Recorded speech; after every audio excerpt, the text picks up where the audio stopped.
Now to the fallout from Decision 2016. Yesterday's election generated the highest voter turnout for a presidential primary in 44 years. But it also generated a lot of frustration among Democratic Party voters in Plainfield Township after they flat ran out of ballots at one precinct. New at 6 o'clock, 24-hour News 8's Joe LaFergie's talking with a congressional Democratic Party chair who's chalking all of this up to incompetence. Joe? That's right, Brian. You know, the township clerk here in Plainfield Township told me today that she simply got caught off guard by the turnout and that other clerks were seeing the same thing yesterday, but the excuse is not sitting well with local Democrats. 277. Well, the Kent County Board of Canvassers confirming ballots that were cast but had to be hand counted after they say overworked tabulators broke down late in the day Tuesday. Another issue was a lack of ballots. Case in point, Plainfield Township Precinct 3. She says, oh, you can't vote. We're out of ballots. Specifically, Democratic presidential primary ballots. We caught up with Plainfield Township Clerk Ruth Ann Carnes this afternoon. She says the township had, in fact, ordered extra ballots.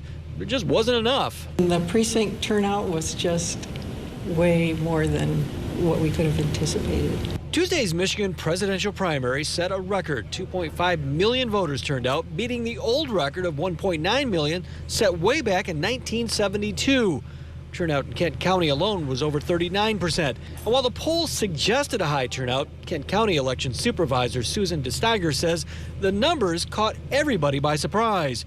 But in the case of Plainfield Township Precinct 3, 3rd Congressional District Democratic Party Chair Tracy Cornack isn't buying the excuse. If anything, it's a clear sign of incompetence based on my experience in working with clerks all over the 3rd Congressional District. Cornack also complained about the lack of communications between both election workers and voters and Carnes' office.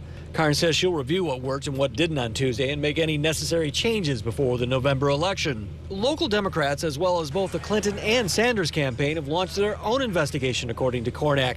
And they'll be keeping a close eye on the polls in Plainfield Township on November 8th. We are prepared to make sure that ground zero, in terms of making sure that voting happens the way it should, will be there. So just how many ballots did local clerks order? Well, county election officials say most based their orders on a 40 to 50% voter turnout yesterday. Carnes says she based hers on 40%, but then increased it after watching what was happening in primaries in other states. In Plainfield Township, Joe LaFergie, 24-hour News 8. All right, Joe. Yeah, and wasn't there a case too, Joe, where they were dividing people up in different lines? You had to publicly declare whether you were voting Democratic or Republican? That was what some of the people said who went into that particular precinct. They were complaining about that. Not only were they dividing them into lines, but they were also the election workers would ask, all right, who in here needs a Democrat ballot? Right. Who in here needs a Republican ballot? So that's got the Democrats a little concerned as well, as you can imagine. That could get some neighbors talking, that's for sure. All right, Joe LaFergie. Yeah. Thank you for that.